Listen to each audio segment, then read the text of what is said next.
Paulie here on the Latino Slant. I don't think I've seen such a vitriolic reaction to one film in years as I have with Blonde. So, before we kind of break down what we're going to do, consider becoming a member of the channel. Make sure you are subscribed.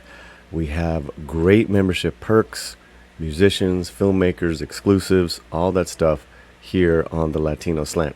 Okay, so what I want to do is go to the Variety article, and there's going to be some explicit content in this video. So this video is not for the faint of heart.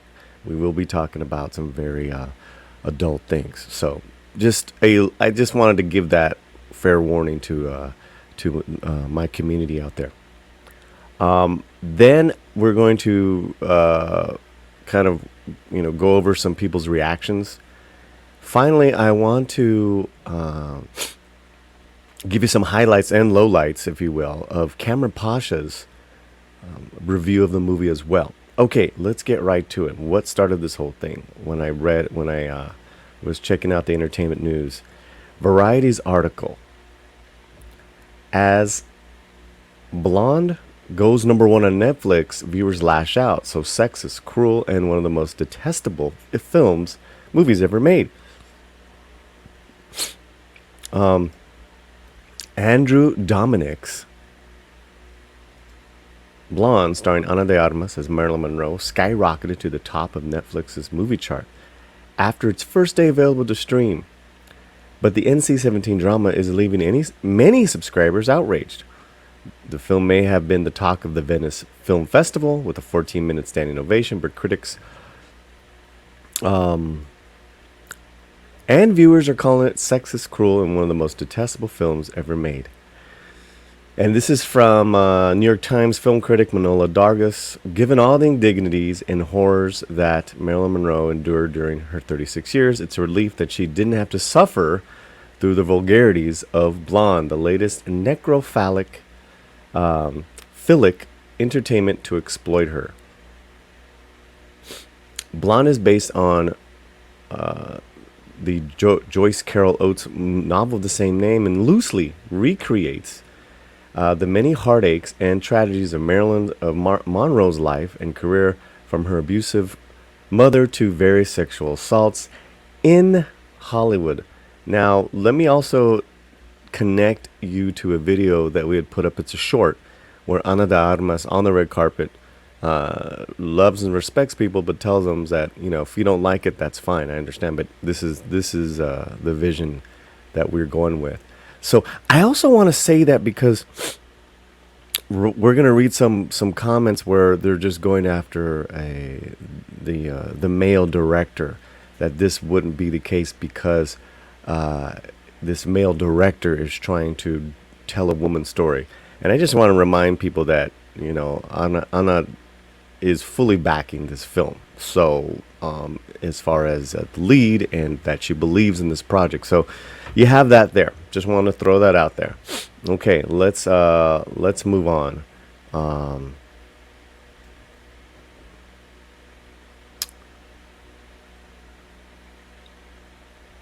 Now, this comes from an abortion researcher at the University of San Francisco, Steph Harold. I had the extreme misfortune of watching Blonde on Netflix last night, and let me tell you that the movie is so anti-abortion, so sexist and exploitative, cannot recommend it less. Do not watch. The abortion scenes in particular are terrible, so is the whole entire movie.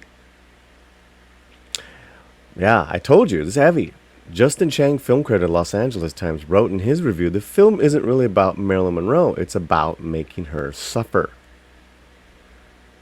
When a movie is truly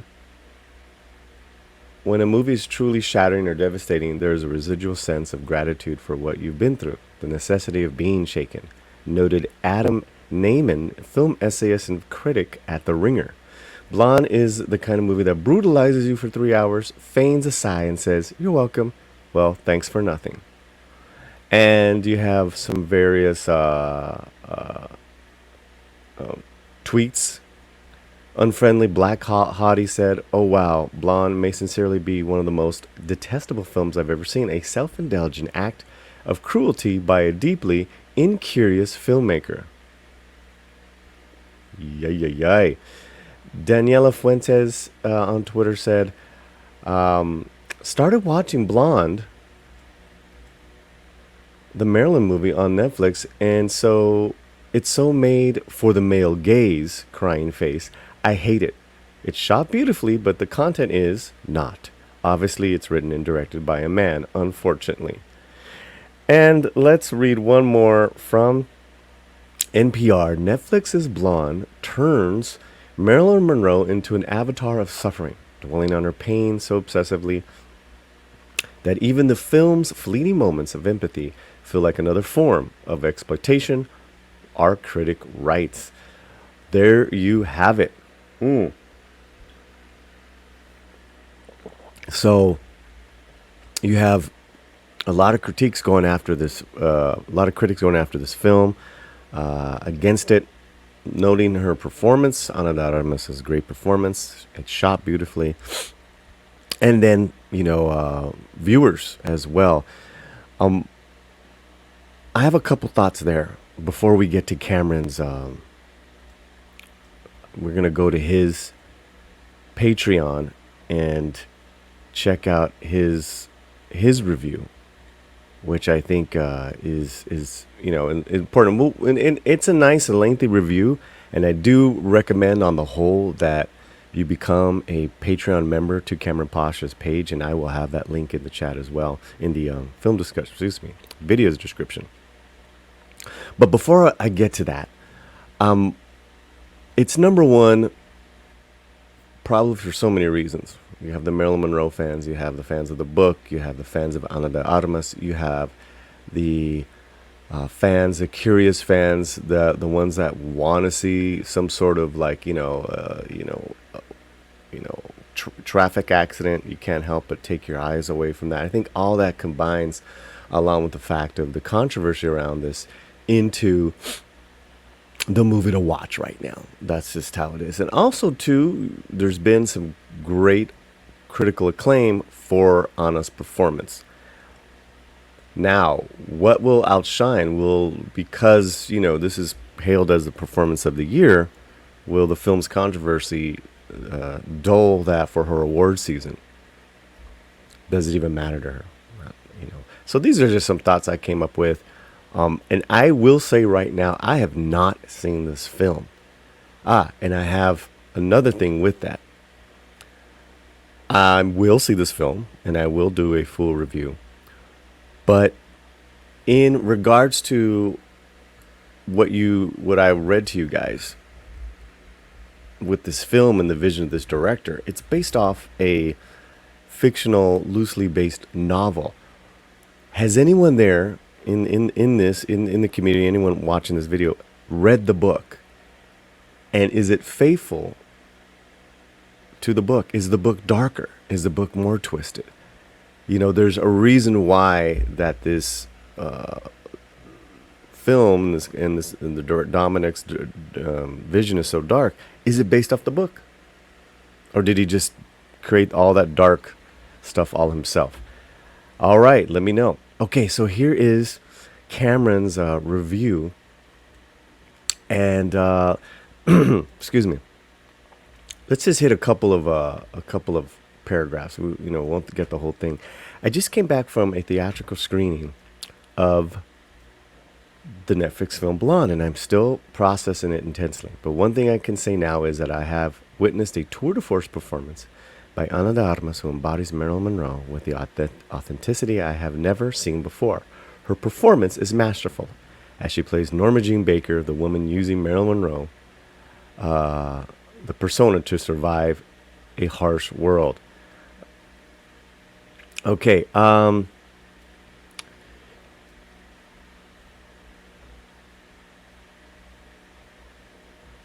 okay, so this is this is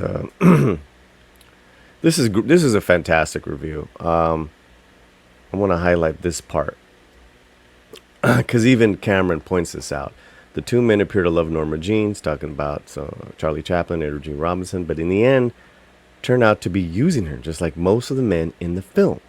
And this is one of the major problems in this movie. Marilyn is portrayed as a victim of men throughout. And that's Cameron's review right there. Wow. Now, he does go on to say, in regards to the DiMaggio-Monroe relationship, by all accounts, the two loved each other and were planning on remarrying at the time of Marilyn's death. DiMaggio was publicly heartbroken at her funeral and sent roses to her grave 3 times a week for the rest of his life.